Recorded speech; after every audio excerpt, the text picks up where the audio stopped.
Estamos desenvolvendo a série Igreja, uma ideia de Deus. Você que está pela primeira vez, o entendimento ampliado do que é ser igreja. E como é importante entendermos e compreendermos isso. Jesus ele fala 2 vezes a respeito do estabelecimento da igreja. E quando fala a respeito da igreja, não fala de indivíduo, ou no singular, fala no plural, no contexto de congregação.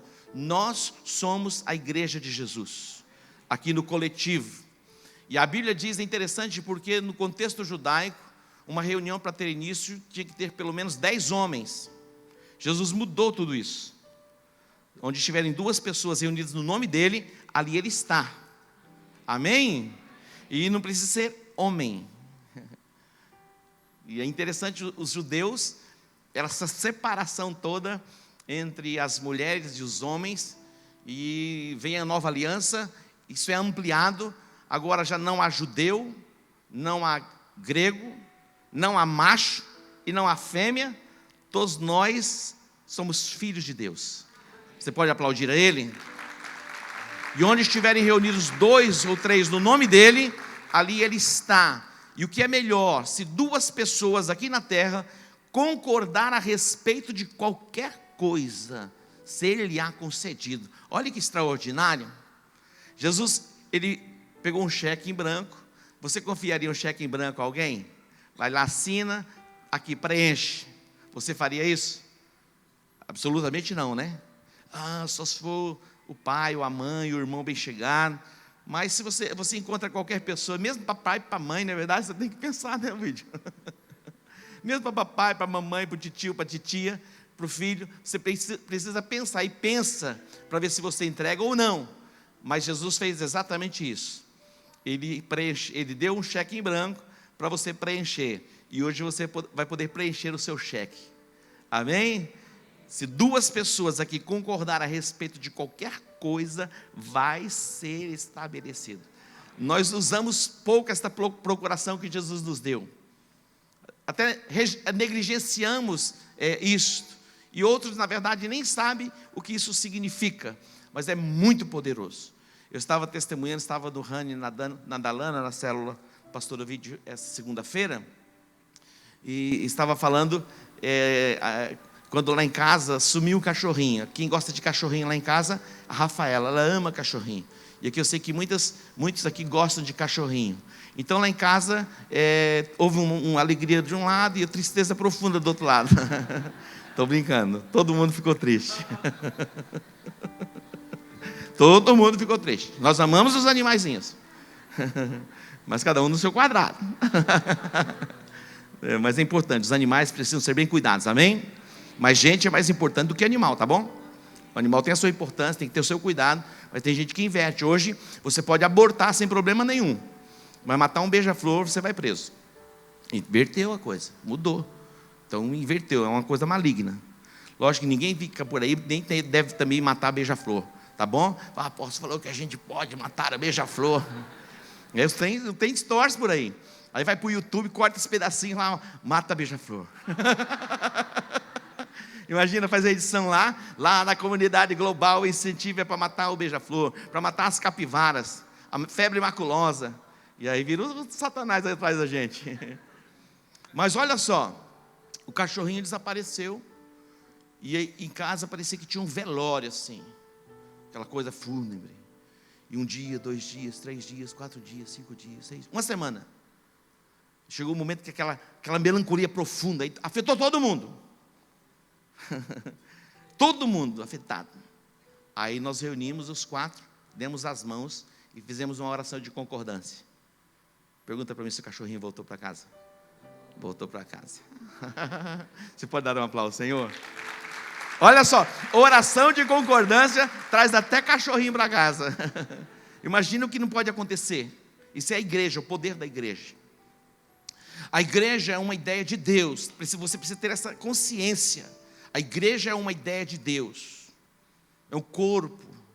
Nunca se diz respeito a uma pessoa. Eu sou igreja, onde eu estiver isoladamente. Nós fazemos parte de um corpo. A igreja é um corpo. Precisamos entender, compreender isso. Você imagina o nariz querendo punir o organismo? Eu vou punir vocês. Imagina o pé falar para você assim, para o corpo: ó, cansei, não vou levar você mais para lugar nenhum. Imagina um trem desse. Nós somos um corpo, a Bíblia fala que nós somos o corpo, capítulo 12 de 1 Coríntios, nós somos o corpo de Cristo na terra, amém? E precisamos ter essa concepção, e valorizar os membros do corpo. A Bíblia fala que alguns membros do nosso corpo são menos decorosos, nós honramos muito. Cada membro do nosso corpo tem o seu valor, tem ou não tem? Aquele dedinho, mendinho lá, que algumas pessoas acham que é só para bater na quina da mesa do centro, assim. Mas ele tem a sua importância. Imagina você sem o dedinho. Não é assim? Então tudo tem importância. Imagina, isso aqui é a sobrancelha? Sem a sobrancelha e sem o cílio, você suava tudo e ia descer para onde? Diretamente para o olho. Isso aqui, ó, é aquela coberturazinha assim, que faz assim, o suorzinho desce de lado. E a orelha? Coisa mais linda do mundo é a orelha, né? Que orelha! Essa semana furou minha orelha assim, fui fazer um teste para ver a hemoglobina, como chama? Coagulação, é isso aí. Tim, tim, tim, tim. Falei, agora vou pôr um brinquinho. A orelhinha serve para quê? Para pôr brinquinho? Não, aqui é a captação do som, ó, a concha acústica. Se você quer falar assim, a orelha sua é muito grande, você fala, ó, a minha concha acústica é maravilhosa. Então cada um tem de um tamanho. Mas imagina se não tivesse a orelha.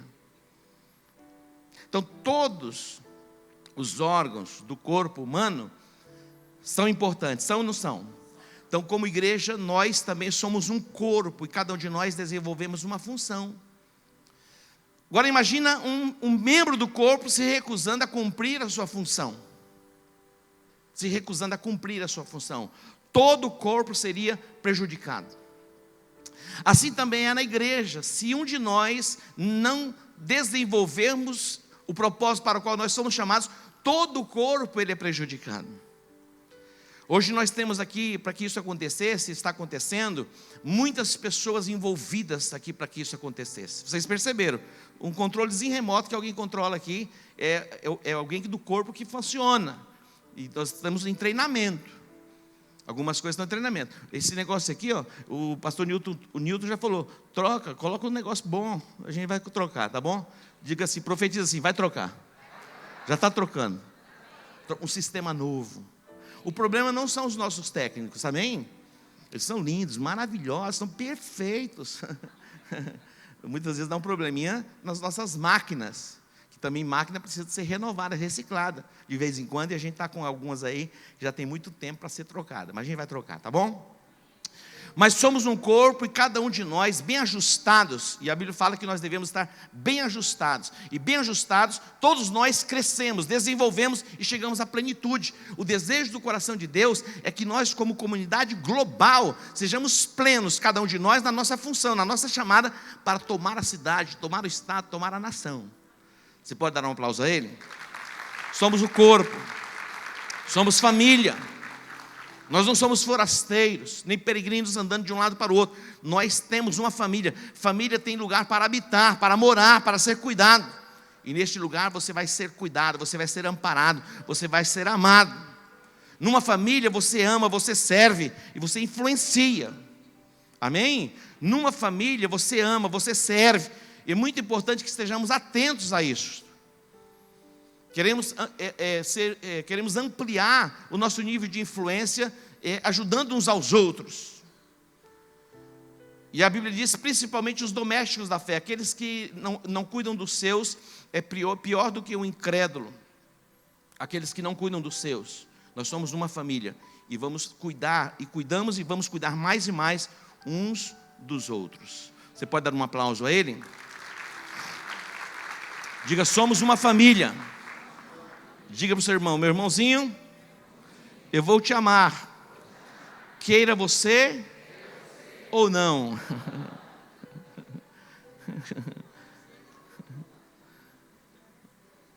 Diga glória a Deus. Igreja é um lugar para você pertencer. Você precisa ter a ideia do pertencimento. Nós não somos nômades. É interessante, a Bíblia fala sobre os 5 ministérios que o propósito é aperfeiçoar os santos para o desempenho do ministério. Todos na igreja foram chamados para, de uma certa forma, servir. Todos, sem exceção. E é interessante, quando você começa a viver este processo, mais da vida de Deus começa a se manifestar em você. Amém? É um lugar para você compartilhar, não apenas subtrair, pegar alguma coisa. Lógico, você vem à igreja, no contexto, você serve e você também é servido, você abençoa e você é abençoado. É muito importante termos essa concepção de pertencimento. Quando a igreja nasce em Atos dos Apóstolos, a igreja nasceu em Atos dos Apóstolos.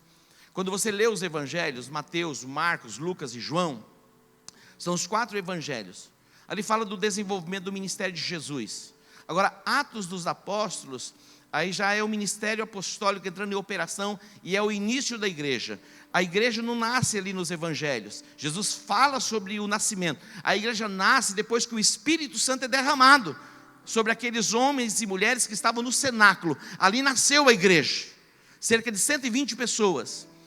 E na primeira mensagem ministrada, pregada pelo apóstolo Pedro, 3.000 almas foram agregadas. Eles não estavam mais desconectados, cada um vivendo por si. Igreja é um lugar para vivermos como congregados, aliançados, e não é um lugar para vivermos cada um por si, é nos importarmos uns com os outros. Isso é ser igreja. E eles perseveravam na doutrina dos apóstolos, na comunhão, no partir do pão e nas orações. E havia temor, e todos os dias eles estavam juntos. Nós vivemos num contexto de sociedade e nós, como igreja, não queremos colocar sobre você uma carga e um ativismo onde você muitas vezes não consiga carregar este peso deste fardo, porque o fardo de Jesus, ele é leve e o seu jugo é suave. Mas você vai sair deste lugar, você vai para a sua casa e você vai entrar na sua casa, a glória de Deus se manifesta através de você, porque você vai com a glória de Deus neste lugar e por onde você for, a glória de Deus se manifesta. Diga, igreja é um lugar para pertencer e não apenas para frequentar. Dê um aplauso a ele.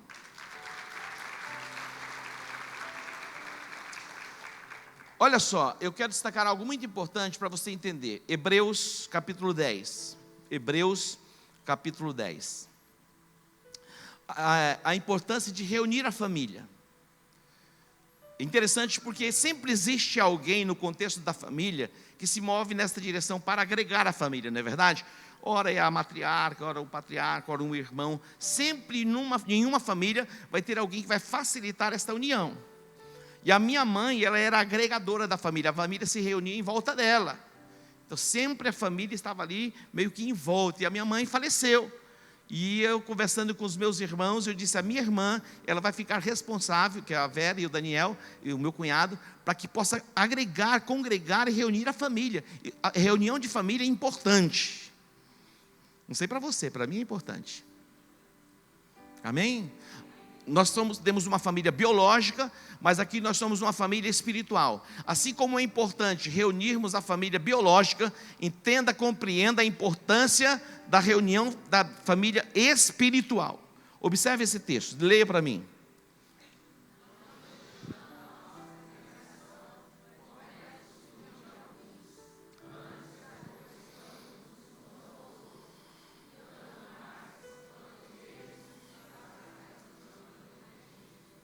Olha isso, não deixando a nossa congregação. Aonde é a sua congregação? É o lugar onde você nasceu, onde você está filiado, ligado. Interessante essa questão de membro. Perdeu-se a concepção e o entendimento, que essa era a expressão que a gente usava. Somos membros da igreja. Mas dentro desse mundo secular em que vivemos, quando você faz parte de um cartão de fidelidade, você se torna membro. Então como que banalizou. Você está lá fidelizado na Gol, na TAM ou numa outra empresa qualquer, você se torna membro e você tem um cartão de membresia. Então se perdeu o real sentido do que é ser membro. Mas na verdade nós somos membros uns dos outros, congregados, e a importância de estarmos reunidos. Aqui você recebe a essência de Deus. No isolamento você se perde. Se você passar, isso é didático, tanto é que Deus estabelece isso desde o Antigo Testamento. Israel se reunia periodicamente, semanalmente. No Shabat eles eram instruídos, ministrados. Por quê? Se você passar uma semana sem receber da essência da ministração, você vai se perdendo, vai se diluindo a sua fé, e você vai se desviando do propósito. Deus é tão estratégico que ele estabelece muitas festas em Israel. Dentre as festas, 3 principais: Páscoa, Pentecostes e Tabernáculos. Mas não são apenas estas. Estas festas, elas duravam uma semana. Era intensidade. Para quê? Para renovar o propósito pelo qual a festa for estabelecida. Trazer à memória aquilo que aconteceu naquele exato momento que a festa for estabelecida. Páscoa fala do livramento que Deus deu a Israel com a marca do sangue nas casas onde eles estavam ali no Egito. O anjo da morte não pode entrar. Então, olha, quando vocês, de ano em ano, vocês vão celebrar a Páscoa, para trazer à memória o livramento que Deus deu. Vocês vão comer as ervas amargas, para que vocês tenham na memória o quanto vocês... Porque a gente esquece. Deus nos tirou do império das trevas e nos transportou para o reino do Filho do seu amor. Nós vivemos num lugar extraordinário, maravilhoso, mas as coisas vão se tornando comuns. Outro dia, hoje eu estava lendo algo, é impressionante, num grupo de pastores, e a pessoa falando: olha, quando a minha geração no passado, ela era melhor porque você, olha, 50 anos atrás, era melhor porque quando você já ia crescendo, já tinha emprego para você trabalhar, tinha serviço para todo mundo. Eu falei: onde, que mundo que esse cara viveu? Diz que hoje está muito mais complicado. Meu irmão, nós vivemos um tempo maravilhoso, poderoso, de grandes possibilidades. Você não pode imaginar um negócio desse, o quanto evoluiu. E o cara achar que 50 anos atrás era um pouco mais fácil. Depende do contexto que você escolhe viver, e na perspectiva que você decide olhar. Que hoje está bom para viver, está bom para viver. Quem dizer o contrário, eu vou orar agora, vão concordar para já mandar para o céu. Diga: está bom demais. Mas é interessante porque Ele nos tirou de um lugar e nos transportou para essa dimensão. Mas se a gente não atentar, a gente está achando que está no comum. Mas nós já não estamos mais no comum. Fazemos parte da família de Deus. E pelo entendimento ampliado, vamos viver essa plenitude. Amém? Somos uma família. Fazemos parte, somos um corpo, que é o corpo de Cristo. É um lugar para você pertencer. Agora tem algo extraordinário que eu anotei aqui. Olha só o que eu coloquei aqui. Quando você diz: eu não preciso da igreja, você é tanto arrogante quanto ignorante. Quando alguém diz: eu não preciso da igreja, você é tanto arrogante quanto ignorante. O arrogante, ele acha que não precisa de ninguém.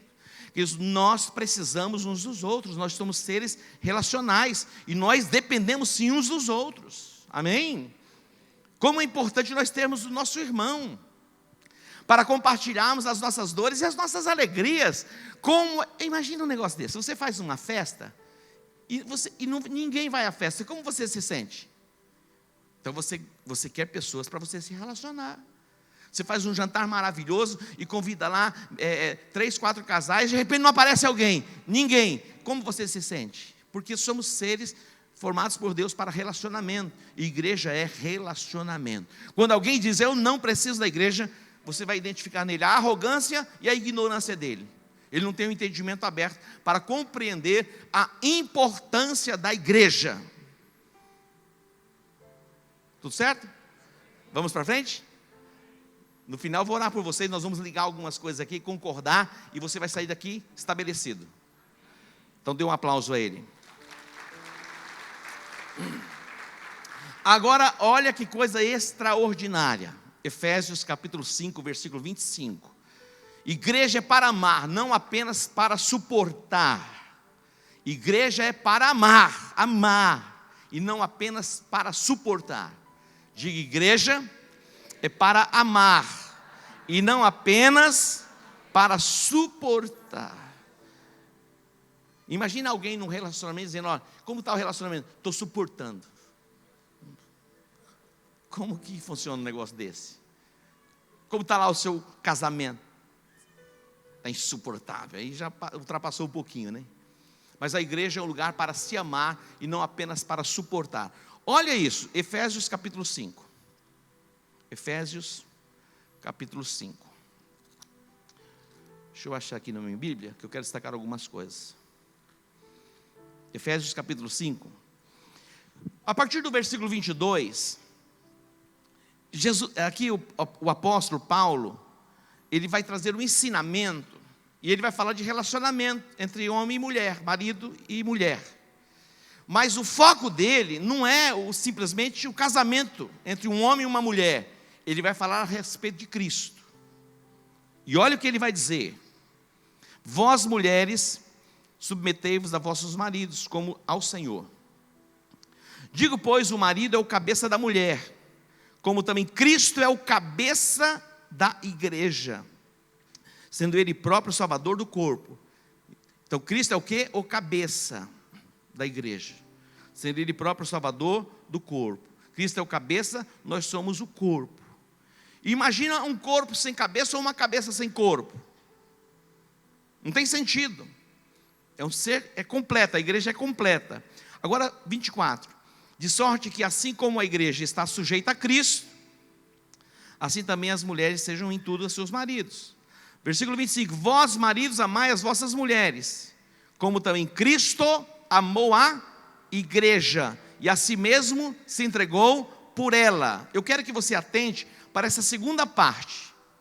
Como Cristo amou a igreja, e a si mesmo se entregou por ela. Cristo, ele amou a igreja, ao ponto de se entregar por ela na cruz. Ele amou a igreja, ao ponto de se entregar por ela na cruz. A Bíblia diz que Cristo, ele é a igreja é a noiva de Cristo, a igreja é a noiva de Cristo. Tem alguém aqui que está noivo? Deixa eu ver aqui. Fica em pé um pouquinho aqui. Vocês estão noivos?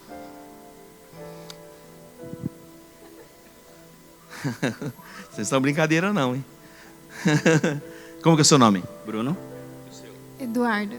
Eduardo. Imagina alguém dizendo: ô Bruno, eu amo você, cara, demais, mas a tua noiva, não amo não. Como você se sentiria? Péssimo. Não. Imagina. Não, eu amo, me dedico. Cara, você é o cara, mas a sua noiva está com nada não. Preste atenção. Jesus, ele é o noivo. Como Jesus se sentiria se alguém dissesse: eu amo Jesus, mas eu negligencio a igreja? É a mesma coisa que ele sentiria em relação ao sentimento de alguém que ama ele e não ama a noiva. Imagina você dizendo assim: olha, eu amo Jesus, sou apaixonado por Jesus, eu faço o que for preciso. Mas Jesus, ele tem uma noiva, e a noiva de Jesus não é Maria, não é. A noiva de Jesus é a igreja. Jesus, ele amou a igreja, ao ponto de dar a sua própria vida. Então, como amar a Jesus e negligenciar o amor pela sua noiva?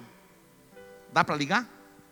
Por isso, e a Bíblia diz que muitas pessoas são fracas e doentes e dormem. Fracas espiritualmente, dormem espiritualmente, e até mortas espiritualmente, porque não conseguem discernir essas coisas, não conseguem discernir o que é a igreja, e apenas frequentam uma igreja, vai a uma igreja. Preste atenção, quando você vai a uma igreja, você é abençoado, lógico que você é abençoado. Agora, quando você pertence à igreja, muda, porque a vida vai se manifestar através de você. Aí você passa a ser o quê? Abençoador, é diferente. Então, como você diz que ama a Jesus e não ama a sua noiva? Você acha que isso é possível? Não, então precisamos reavaliar algumas coisas e nos importarmos com a igreja. Jesus, ele se importou de tal forma que ele deu a própria vida na cruz do Calvário pela igreja. Agora segue um pouquinho mais aí. 26. Olha só. 27. Para apresentar-se a si mesmo, igreja gloriosa, sem mácula, sem ruga. Ele fez tudo isso, ele morreu para que apresentara a noiva ou a igreja a ele mesmo. Santo, ele está falando sobre a igreja. Ele faz um paralelo, Paulo, entre o homem e a mulher no matrimônio, mas ele vai estar falando sobre a igreja. 28. Assim devem os maridos amar suas próprias mulheres, como os seus próprios corpos. Quem ama a sua mulher, ama-se a si mesmo. 29. Porque nunca ninguém odiou a sua própria carne, antes a alimenta e sustenta, como também o Senhor a igreja. Ele é o provedor da igreja, ele sustenta a igreja. Porque somos membros do seu corpo, da sua carne e dos seus ossos. É a vida de Deus que passa através de nós.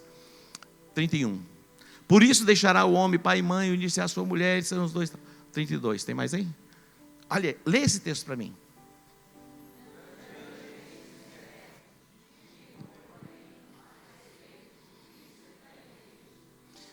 Grande é este mistério, mas eu me refiro, eu falo a respeito de Cristo e a igreja. Paulo, ele faz este paralelo entre o matrimônio, entre o casamento, mas ele diz, grande é esse mistério, mas eu estou falando com vocês a respeito da igreja, entender, compreender o valor da igreja. Queridos, e não importa quantas crises possam acontecer no mundo, no próximo domingo a igreja vai estar aberta, amém? Você pode dar um aplauso a ele? Quando você começa a entender e a compreender essas coisas, a vida de Deus começa a fluir através da sua vida, não estanca em você. Então você vem, você é abençoado e você começa a abençoar. Se você apenas frequenta, você recebe uma porção de bênção. Mas o que Deus quer é que a bênção dele, a glória dele, a graça dele, o favor dele, jorre através da sua vida. E eu quero profetizar que nada e nem ninguém vai deter você na caminhada, na jornada, no desenvolvimento da sua fé. E a plenitude da vida de Deus vai se manifestar em você e através de você. Você pode aplaudir ele?